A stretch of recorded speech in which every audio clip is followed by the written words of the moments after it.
Hey gang, and welcome back to another video from that guy that you probably watched a couple of years ago and thought was maybe dead. Anyway, well, I'm back with the second video of this year.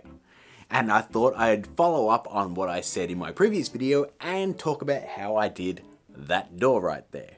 That's right, my pixel art Mario door that I painted for my son. So I thought I'd take you through the whole process of painting that because it's a lot harder than it looks. So the first step in designing sort of any pixel art painting is, well, firstly, designing it. So what I did was, I went onto the internet, went onto one of the sprite websites, I think it was called Spriter's Resource. I grabbed a couple of sprite sheets from Super Mario Bros. And then I dropped them straight into Photoshop, blew them up, and I just sort of arranged them how I'd liked. And the final result was this. So you might be asking yourself, Grant, I'm looking at the door right now, and there is not a question mark box above Mario's head. Well, we'll get into that a little bit later, because there's a reason it's not there. Oh, sorry, I meant to mention the question mark box, why that wasn't a part of the finished painting. I underestimated the amount of vertical pixels and it would have looked kind of weird stuck right at the top of the painting. So I just didn't paint it there. Really should have just mentioned that at the start. Anyway. So the next step is by far the most tedious part of doing any sort of pixel art, and that is ruling out all the individual pixels on the door itself, which is a considerable amount of work. So what I did was I went to my local hardware store, I bought a metallic ruler, and I had a whole bunch of pencils left over from an IKEA visit where I just kept putting pencils in my pocket, which was actually handy. I'm going to cut to the time lapse of me actually ruling it out. And yes, if you're thinking, Grant, are you in your underwear in this? I am. Now, believe it or not, just ruling them on the door is not enough. There actually is a little bit of math involved in just figuring out how many pixels you can put in a straight line and all the way to the top as well. I had to actually calculate how many pixels it could be so that I have uniform pixels along the entire door and I don't have any half pixels. So that ended up being a little bit easier. The ruler I bought from the hardware store was exactly 3 centimeters high, and that turned out to be the exact size that I needed for the pixels. So all I had to do is just keep putting the ruler above, above, above, and above, and above until I got from the bottom of the door all the way to the top. And if you're asking, was that a lot of pixels, Grant? And was it a lot of hard work? Yes, it was. It ended up being 1,658 individual pixels that I had to rule. So I had to go all the way horizontally and then go all the way vertically. And yeah, I got a lot of lead on my hands. And as you can see by the end, I also had a very, very dirty door. Now all up, it probably took an entire day just to rule out all those pixels, and in between that I had kids in here and I had kids out here, and yeah, it was a trial. Now, on to the next step. Now, while that first one was pretty damn tedious, the next step isn't exactly a walk in the park either.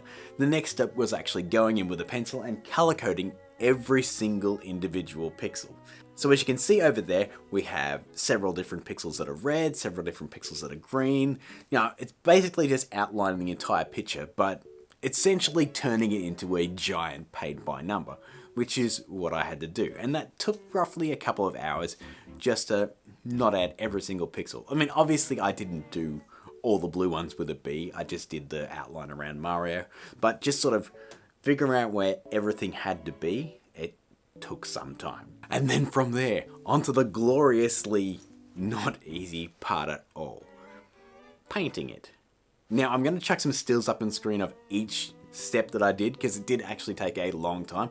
So I started with blue, and then I did some black, and then I did some brown, and then basically every different day was a different color. Now, I will say, I have never painted anything before apart from this studio, which I screwed up royally and hired a painter to fix. So I had my work cut out for me. And what I was doing was I was actually using painter's tape to tape off sections that I needed to paint.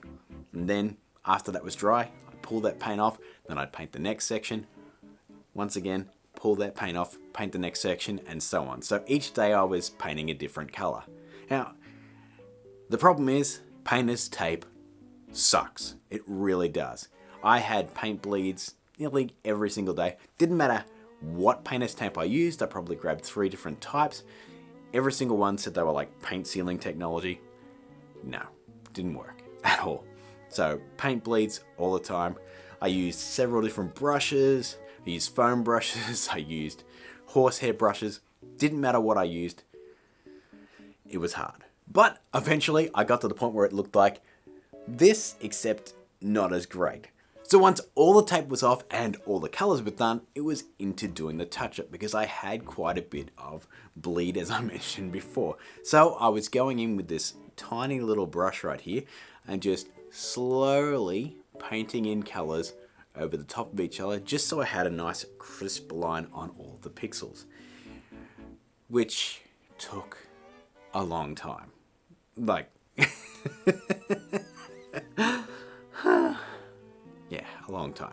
And once I was finally done with all of that, I realized that I bought the wrong type of black paint. See, I bought a matte black paint, which looked like balls. I had to go back to the store and buy a gloss black paint, which made it look a hell of a lot darker and a lot better, which I'm so glad I did, but I wish I hadn't made the mistake in the first place. But once again, haven't painted before. I was bound to stuff some things up, and I did.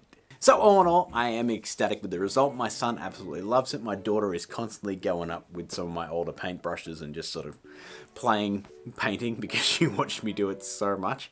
And yeah, it's just a great addition to the studio slash game room slash toy room slash playroom slash I'm in here way too much.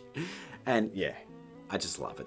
So gang, that's the story of how I took a dreary old white door in the studio and turned it into a Super Mario Brothers tribute pixel art painting for my son and myself as well.